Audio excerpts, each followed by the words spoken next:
Kevin was born in 1982 when he referenced that he was 8 years old. But we can fact check because the movie was made in 1990. He was born to Peter and Kate McCallister along with 4 other siblings, Buzz, Megan, Lenny, and Jeff. He had a whole host of relatives, but the 2 that stood out the most was his Uncle Frank and Aunt Leslie. He lived in 671 Lincoln Boulevard and around about the Chicago suburbs. We know this because his friend Murphy lived across the street at 656 Lincoln Boulevard from the address Kevin gave to the cops searching the area, which leads right up to 671 in Google Maps, even though I swapped out Boulevard for Avenue. Also, Neil's house from Planes, Trains, and Automobiles in the same neighborhood, just literally up the street. The beautiful residence sure had to come with an outstanding price tag for the McCallisters. We will automatically assume that Peter is the breadwinner of the family, but the underlying question is, where did he earn the dough? Now, what did Peter and Kate do to afford this house with lavish trips to France, Miami, and even the Burberry Lawn coach? Never mentioned his job, but can we guess? Was he a consultant for the Chicago Bulls?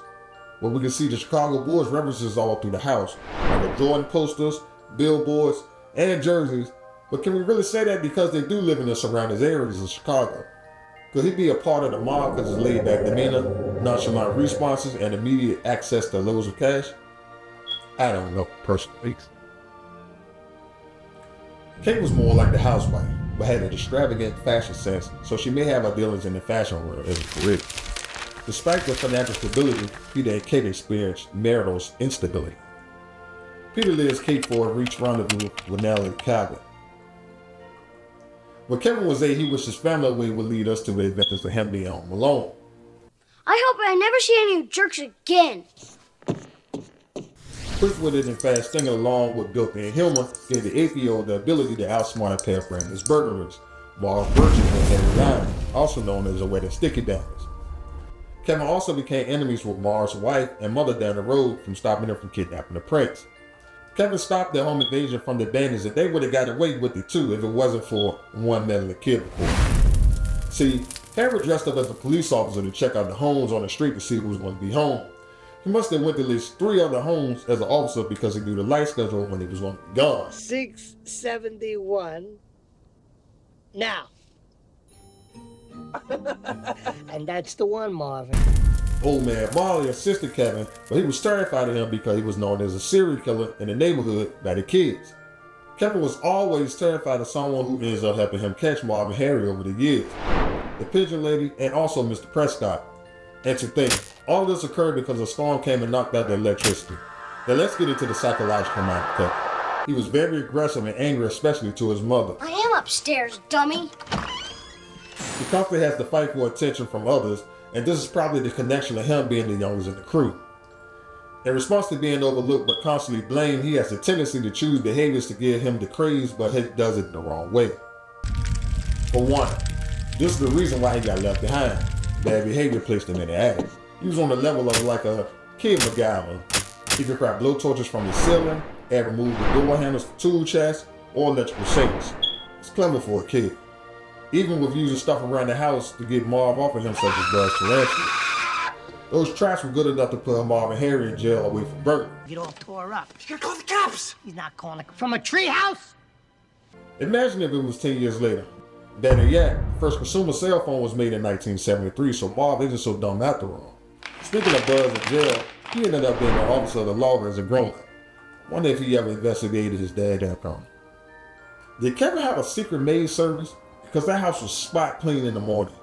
But for some reason, he left Buzz's room destroyed. Is this because they never got along? When Marv and Harry arrested, did the family ever find out? She literally had broken doors, tar on the stair, broken glass, scratched up wood floors, and it all ended up being cleaned up. His dad even noticed Harry's gold tooth. That Jane in the 90s was horrible. Family trips must have been the worst for the McCallister because Kevin was left behind once again. But not quite the same way. He made it from out the house into a plane this time, but the wrong plane. See, his family was going to Florida for a Christmas vacation. Kevin ended up in New York City, and along with New York City became a freshly broke out of jail, Marv and Harry. Now their plan was to rob a toy store on Christmas Eve because they have cash on hand. Bond suggested a candy store and Harry basically embarrassed him, saying only kids rob candy stores. What store is gonna make the most cash on Christmas Eve that nobody's gonna think to rob? Candy stores. 9-year-olds rob candy stores, Mom. Toy stores any better? A kid would rob that too. This whole plot on Christmas Eve was on Wednesday in 1992, but as history corrects itself, it's actually on Thursday. Staying in New York City, he resided at the Plaza Hotel and got a new group of enemies. The hotel staff, headed by Mr. Hector. Angels with Filthy Souls became his favorite movie, by the way, and he was able to know where and when to start the VCR tape. He even knew the sequel, Angels with Filthier Souls, like that as well. His dad also liked angel references with the book Nobody's Angels on the previous family trip. Not everyone thinks Kevin is evil, by the way. The pigeon lady and also Mr. Duncan thinks he's an angel. Maybe Harry thinks he's an angel too, but the hatred he has for Kevin, he wants to take his life. Now this could be a playoff for the black and white movies. Kevin's an angel to some, but he's a filthy angel also to others. Traps once again landed him in jail from Kevin from help from the pigeon lady. Shut up, Mark! Time goes on over a year and Kevin ends up married Anna Trump's. But when we say Vader, said that Anna was coming to pick me up. This is Anna's car, and I'm Anna's husband. she ends up having a similar job to Uber. That's maybe because she has to drive all the time in the relationship, and she took it on as a job because Kevin doesn't even know how to drive. Did you say that you don't know how to drive? No, not really.